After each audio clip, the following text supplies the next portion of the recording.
participation in the Belt and Road Initiative has enabled Serbia to cooperate with China on developing its transport infrastructure and boosted Serbia's overall development, a Serbian minister has said. According to Goran Vizic, Serbia's Minister of Construction, Transport and Infrastructure, Serbian officials are impressed by China's development in its transport infrastructure, seeing it as a model for economic growth that Serbia seeks to emulate.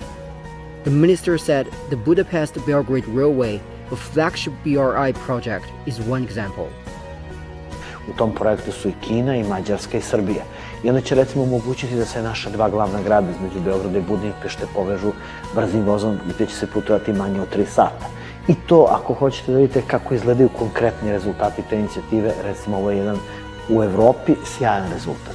Mi smo među vremenu uključili Severnu Makedoniju i Grčku u taj projekat, tako da će ta pruga koja sada se gradi kroz Srbiju, pa se gradi kroz Mađarsku, na kraju povezati Atinu sa Budimpeštom.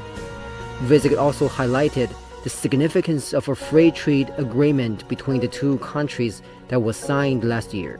I sad je to šansa za naše privrednike da jednostavno svoju proizvodnju uspere tako, jer imaju sada, mogu da budu konkurentni na kineskom tržištu. Vizic expressed Serbia's interest in adopting smart, environmentally sustainable infrastructure and electric vehicles, envisioning cooperation with China in these fields. Nama je potrebno više veštačka inteligencija, robotika, zato i radimo naučno-tehnološki park Mihajlo Pupin, srpsko-kineski u Borči.